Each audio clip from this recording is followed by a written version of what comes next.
What's up, you guys? It's Hannah with the Heart Foundation. Today is the 7th day of American Heart Month. I'm so happy to have you guys here. We are going live today with Bob Harper, the infamous, is that the correct word? The brilliant, legendary celebrity trainer. You guys all know him from The Biggest Loser. You know that he was a trainer on The Biggest Loser. He was also the host of The Biggest Loser, and he very famously survived a widowmaker heart attack, and we are going to speak with him today. It is American Heart Month. I hope that you guys are doing everything that you can to keep your heart healthy, not just all year, but especially this month. As you guys know, I'm Hannah with the Heart Foundation. The Heart Foundation has been a nonprofit for over 25 years. We have been advocating for the education, early detection, and prevention of heart disease, which you may or may not know is the #1 cause of death for both women and men in the United States. And did you know that nearly 80% of cardiovascular diseases are preventable? So we are trying to create change. Oh my gosh, I love that we have people watching from all over the world. Hi guys, welcome. Just so you guys know, I will have this entire live conversation enabled as a fundraiser. So you can easily donate by just tapping the donate button on your screen. And also, like I said, it's American Heart Month. So what better time to support a cause? 100% of the proceeds support heart disease research happening at Cedars-Sinai under the direction of the brilliant, world-renowned cardiologist, Dr. PK Shah. He is the absolute coolest, the best, and he's pretty much a rock star in the cardiology world. I don't know if you guys can tell, but I'm using this kind of weird filter today that flips me. So I'm seeing a mirrored version of myself, and I'm doing that so that you can read our t-shirts easily. It says, "You're never too young, it's never too late." This is our mantra, because while we know that you're never too young and it's never too late to be impacted by heart disease, we also believe that you're never too young and it's never too late to start living a more heart-healthy lifestyle. If you'd like to get your hands on one of our mantra shirts, you can send me a DM just at the Heart Foundation. So we are going to get Bob in here.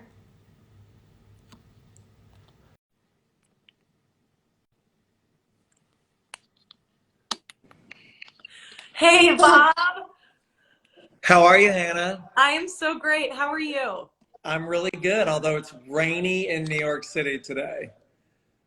Oh, I feel like, I have to be honest. I live in California, so I am jealous of that weather right now, but I can totally understand if you're tired of it. I get it. Well, I enjoy weather. I like having all the seasons, but sometimes, especially last week, we've had just snow, rain, wet, and I have 2 dogs, and Yeah. sometimes I'm like, oh my God, it's I hard totally sometimes with understand. 2 dogs. Adding a dog into the mix changes everything. You That's right, you and I can't have just two. stay inside. Yeah, and I have Yes, two. I'm like, exactly. yeah, and my dogs are so trained. Sometimes I'm just like, oh my God, just you know what? If you had an accident, it wouldn't be the worst thing. Right. It'd be okay. I'd be fine Yeah, with but it. Oh, but I'm they so never bummed do it's that. raining. My mom is in New York right now to see Music Man. So she's experiencing the rain along with you. Well, I can't wait to hear. There's been a lot of mixed opinions about Music Man, so I want to hear what your Right. mom has to say about it. I know, I know. She is just such a fan of both of those performers, Sutton and Hugh Jackson, or Yeah. Hugh Jackman. So they're both incredible, and I'm sure that she's going to have positive reviews no matter what. But Oh, good. Well, I can't wait to hear. You'll have to shoot me a DM about it. I will. Thank you so much for joining me on here. You Uh, and I spoke 2 years ago. yep. I can't believe it's been that long. It was I at the know. very, I can't believe it was that long either. I thought it was like maybe a year, but I know.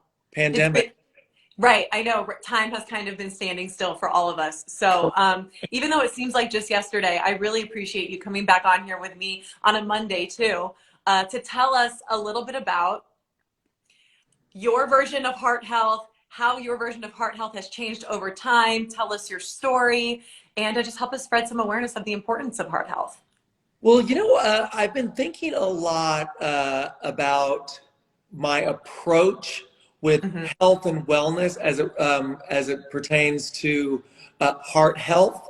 And you think about like all the things that you want to be able to do. I'm a heart attack survivor. I want to make sure that not only am I eating right, and I have a balanced diet, that I focus more on uh, more on grains and vegetables, and I don't eat a lot. I don't eat hardly any red meat anymore. You know, I watch all that, but I also really have been thinking about like different ways of exercising and how important that is, because you know we talk about how important it is to get your cardio and work on your balance and coordination and also your mobility, but also stress. So I've been kind of in my, you know, I'm like a mad scientist. I'm in my lab creating the type of workout that's more heart health, and I'm kind of combining all these things because I'm teaching hot yoga now in I New York City. That is so cool. Do you love it? I love it. I love it so much. I love the people because you know I do hot yoga practically every single day, and the type of yoga that I do, it's very rigid, and sometimes I just want to have fun and play music, and so I created this class that like I take my playlist very seriously, and it's a lot of fun. So going back to like your what your question is, you know, what I really wanted to do was kind of throw everything in the blender and create this workout. And I'm really excited about it. I'm going to be talking about it soon on the Today Show, but like, you know, especially, Awesome. yeah, for heart health. But it's like, imagine, because you work out, I know that, like, imagine getting yourself under a lot of like, uh, getting your heart rate up, right? And that's what you want to be able to do. Get your heart rate up, and then from getting your heart rate up, going into these balance exercises, and it works on meditation. You've got to really be able to like get focused, and it's a lot of I fun. So feel like in that place, it would be so easy to panic.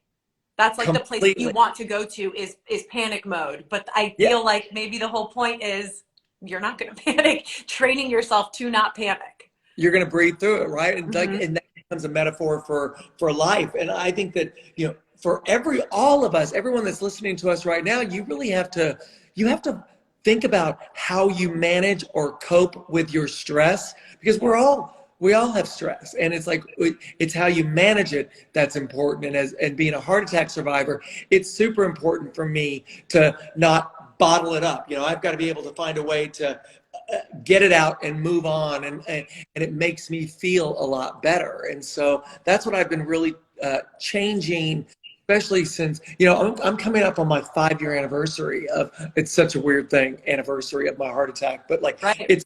it's been 5 year, almost 5 years now, and so much has changed for me because I used to be someone that worked out, like, you know, getting my heart rate up in these crazy areas and just like, you know, doing all this.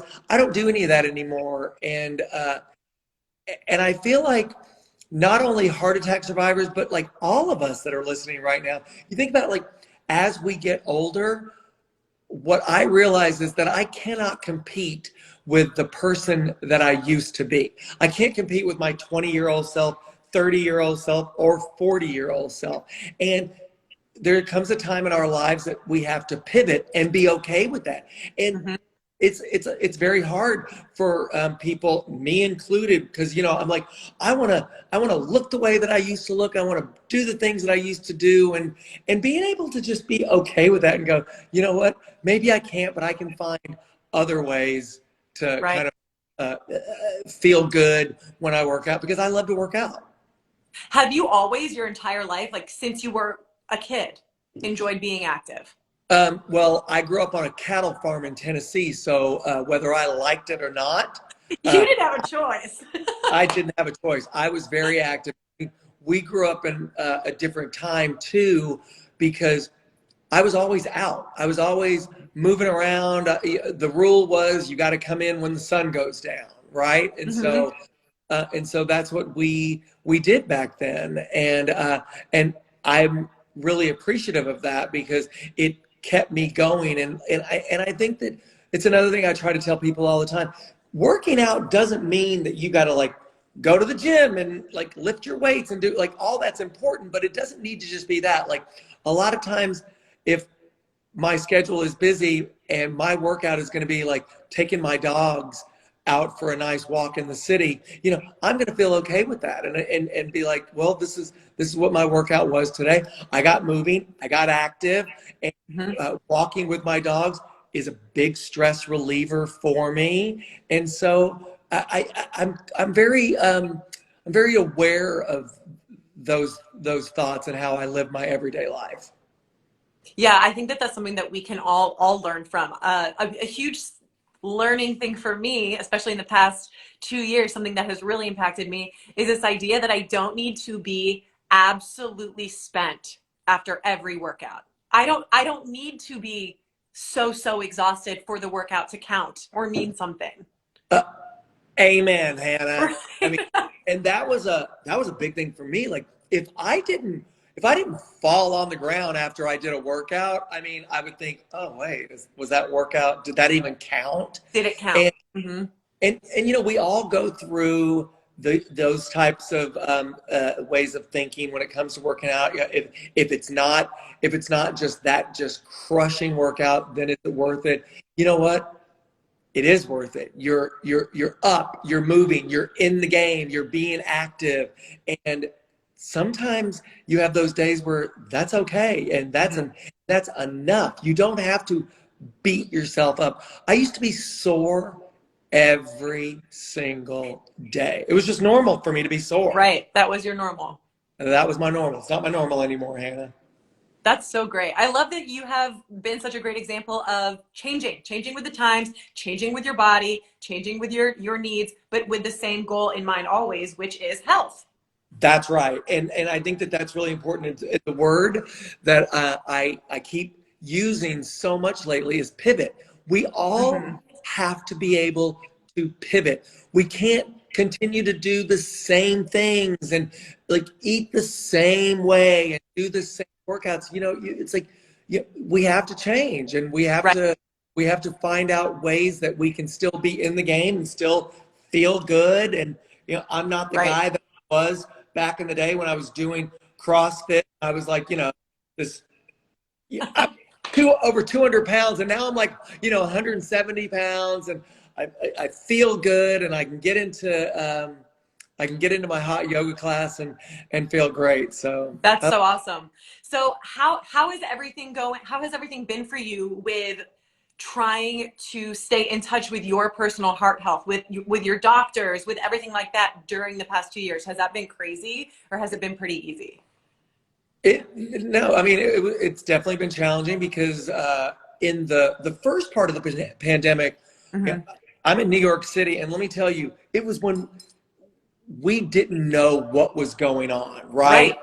We were we were afraid. We were thinking, "Oh my God, am I going to get this? And if I get it, what's going to happen to me?" Like, I I never went to a grocery store. I never went Hmm. to uh, the pharmacist. I I mean, pre you were, and probably still are. I mean, correct me if I'm wrong. Kind of considered high risk. that's right, Right. and not knowing what we know now, and how things have changed. In the beginning, we were all just like locked down. I didn't want to be around anyone. Wash my hands 1,000 times a day. Mask on my face. If I was out on the street, the only time I would ever leave my apartment was to take my dogs for a walk and just be very isolated. So Hmm. I think that it's really challenging during that time, and I think that now, I've been vaccinated, I've been boosted, but I'm still like, Hmm. in New York City, we're still being very cautious, but it's definitely a lot better now, and I don't have that kind of fear that I had in the beginning. I think a lot of us had in the beginning. Right. I think a lot of people still have because it is, even though we know a lot more now, things again are constantly changing. And Yeah, so the best thing that I think we can all do is advocate for ourselves and pay attention to our own health and really just try to stay positive because that isolation it was. can really impact you Yeah, for sure. yeah. And like in the beginning, it was like Zoom calls with my doctor, and yeah, which it was great to have that. But like I was Yeah. I was very diligent about the way that I ate, and I still like if I couldn't, I set up a little place in my apartment to work out, and I tried to keep myself on a schedule, and I thought that was really super important. It was super important for me to be on a schedule because I'm one of those kind of people that I like that. I need to know that I'm working out at this time. I need to know that this is what I'm going to be eating. I'm a creature of habit when it comes to what I eat. I eat a lot of the same things over and over and over again. Are you a good cook? Oh, I'm a good cook. Nice. Yeah, I just got a new apartment here in Soho, and I've got a nice big kitchen, and I love it. I love cooking. It's so much fun for me. Oh my gosh, what's your favorite thing to cook? Well, like again, I don't go crazy, That's okay. but I can make a really mean paella. Which Okay, that's impressive. Yeah, I can also, I'm really good. Like, I love French food, but French food is like, a lot of butter, Right. it's really fattening. So I'm like, again, like I said, I'm a mad scientist. I love to use my, those like, it's a Le Creuset. It's one of those, like, it's almost like a Dutch oven type Yeah. thing. I can make a whole chicken in there with like a white wine sauce and onions. Oh my God, it's so good. Wait, tell me you follow Ina Garten's roast chicken. I love Ina Garten. Me too, because that is the roast chicken that I make it for my husband. He Yeah, loves it. yeah, and I'll tell you, I'm going to be a name dropper right now. Rachel Ray is one of my really, really good friends, and she's actually going to christen my kitchen. She's like, she's like, Stop. she's like, I'm coming over. I'm going to cook in that kitchen, and like, we're going to do it. But like, uh, She she, was my after school ritual. I, Was 30-minute meals was my favorite. she is one Always. of the nicest people you'll ever meet in your entire life. Oh my gosh, you can tell her that she has a fan in California. I love I her. will. And like one thing that she did because she was there through my recovery with my heart attack, and Mhm. she was like preparing all this food for me. Like I'd come on the show and she'd like make sure like is this going to be okay for you? And like we would like she was so great. So she got me cooking even more. She does this thing that really makes me laugh. That's what I think has made me a really good cook. She, I would get cookbooks and I like follow to the letter of the law, and she'd be like, "No, do not follow a recipe to the letter of the law. Like put your own spin and put your own love in it, and like use it as a guideline if you need to. But like what to do at this point." But one thing that she yelled at me about was in the beginning, I used to go, you can go to the grocery store and get like pre-cut vegetables or Of course. oh, no. She You was do like, that prep work yourself. you do all that prep work yourself. You learn your knife skills. And Oh my gosh. yeah, so I love, She's like confident. She doesn't want to take any crap. I love it. oh, she is, such a good cook. I called her a chef one time. She was like, I'm not a chef. I'm like, well, you kind of are to me. I know, right? When you see someone like that who has such incredible skills and she is so known, like to me, yes, 100% Chef Rachel Ray, for sure. Yeah. How fantastic that you had such an incredible support system during Oh, all of your healing. yeah, I was, the friends and the family, because like, especially after my heart attack, Mhm. uh, I was really messed up in the head, because I was afraid to work out. I was afraid that if I was going to be by myself, for instance, I was going to have another heart attack. So many people think that I survived that heart attack because of the physical condition I was in before. And I was like, that is Mhm. absolutely not true. I only survived that heart attack because there was someone in that gym that had the persistence to perform CPR on me when nothing was happening. Like the AED wasn't working because I was already flatlined in asystole. So there was no electric current in my heart at Right. all. And so where someone could have just been like, he's done, this guy just kept going and going. He kept like that's what you know when you are performing CPR on someone. You got to just keep going until those paramedics come, and how important that is. CPR, the knowledge of someone that knew how to perform CPR is why I'm here talking with you right now. It's incredible. And it can triple someone's chance of survival. The type of heart attack that you had has what, 5 or 6% chance of survival? Yeah, if I would have been by So, myself, again, like, yeah, I would not have survived it. right. Yeah, and that's why. Oh my God! Lately, I've been watching these shows where, like, in that Sex and the City reboot and Billions, like seeing people having heart attacks when Yes. they're working out. I'm just like this. Please stop. I know this already. I already have this information. I Yeah, don't need you to put it in my face anymore. yeah. That kind of like messed me up. I did Andy Well, Cohen it's show it's the it's total PTSD. Yes, it Yes. is. It's like I was afraid. I'm like this. Oh my God, just please. So but then, yeah, if any other heart attack survivors are listening to us right now, we all go through this period. But then you have to realize that you can't live in fear.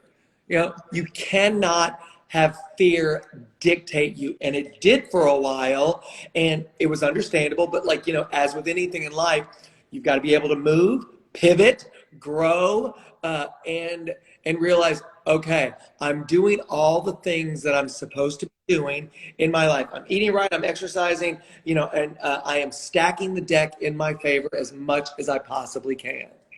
Setting yourself up as much as possible for success, because Correct. the fear, the sadness, the depression, I mean, with anything in life, I can't imagine the amount of pressure that you must have felt.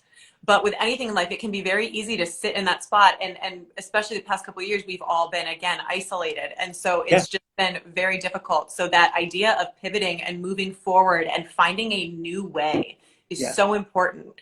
Yeah. So I was actually just about to ask you before you said that, do you feel afraid anymore? Do you feel this sense of this happened once, it could happen again? No, I'm not afraid anymore. Do I think about it? Yes. Hmm. Uh, do I do I sometimes like overanalyze myself if I am in the middle of a workout? I'm like, well, I feel a little weird, like Right. and it could be nothing, but like it's there, and I think that it's always going to be there, but it's not in the forefront. It's not going to just like it's not going to control me and consume me like it did. I remember Right. there was one time after my heart attack, and I'm going through rehab, and I decided where my rehab was from where I lived in New York City was about a 15. I think it was around 15 blocks. And like, in New York City, 15 blocks is nothing. But Hmm. heart attack survivor, uh, I couldn't walk around a block afterwards because I was so winded. I mean, my heart was damaged from that. Of So, course. I'm doing my rehab and it's 3 times a week and like decided, okay, I'm going to start seeing if I can walk. Well, one day, midway through the walk, I broke into this cold sweat and, I was like, oh my God, I'm having another heart attack. And it freaked me out. Luckily, I was close enough to the hospital that I was just like, okay, I'm gonna get there to the rehab center. I got there and I was soaking wet Oh and my gosh. and I was like, I'm having another heart attack. I'm freaking out. I'm crying. I was like, it's all happening. They hooked me up to an EKG. They talked me through it and they were just like, you're gonna be fine. And then it turned into like a major panic attack. Panic attack.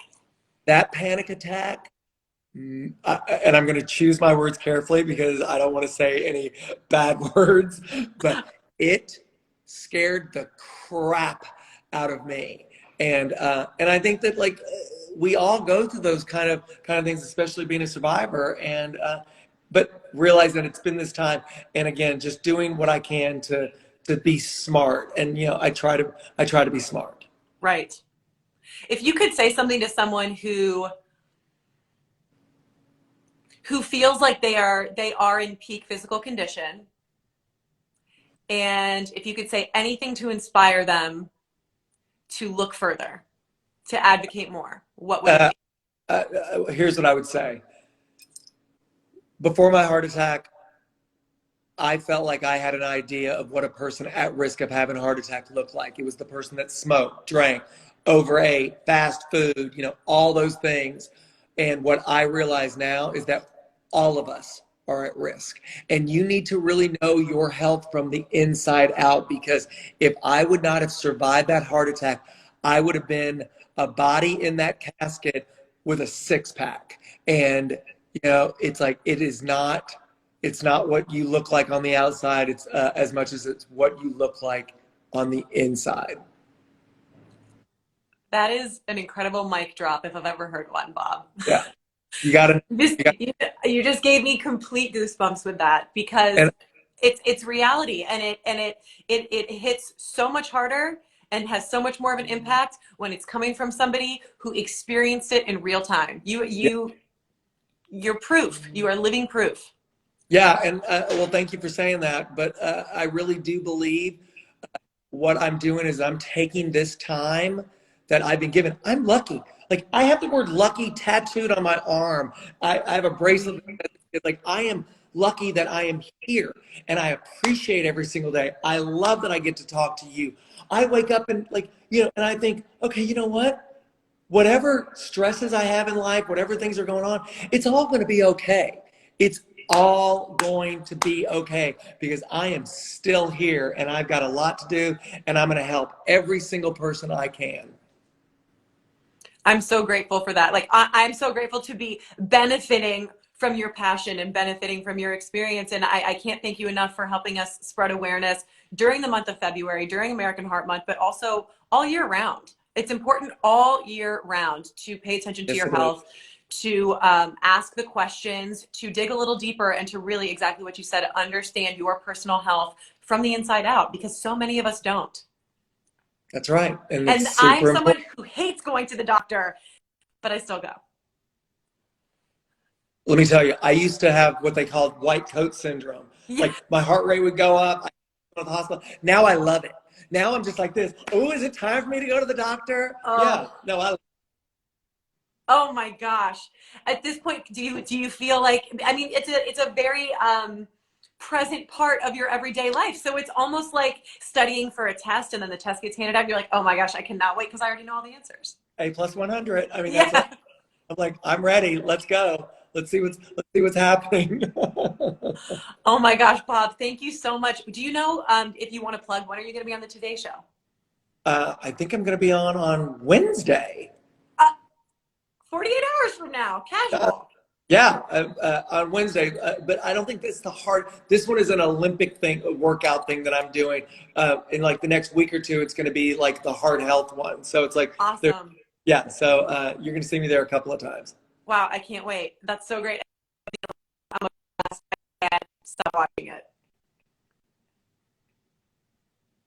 Oh, Oh, there you am I are. And you frozen? froze up a little bit. Sorry, I said Yeah. I just can't stop watching the Olympics right now. I'm obsessed with it. So if you're doing something for the Olympics, I'm watching. Done. I am. Fitness, Olympic workouts. It's going to be great. Yes, I can't wait. Okay, everybody watching, you better check that out with Bob. So Bob, thank you so much again for coming on here with the Heart Foundation, sharing your story, sharing your words of wisdom, and for really helping us raise awareness and educating the public about the importance of heart health. It really is amazing. And I can't thank you It's, enough. it's my pleasure anytime. I love you. I love talking with you, and I'm Likewise. here for anything that you need. Thank you so much. You guys, thanks so much for joining us. I'm Hannah with the Heart Foundation. Remember, you're never too young and it's never too late to start living a more heart healthy lifestyle. Have a great rest of your Monday and a great rest of your American Heart Month.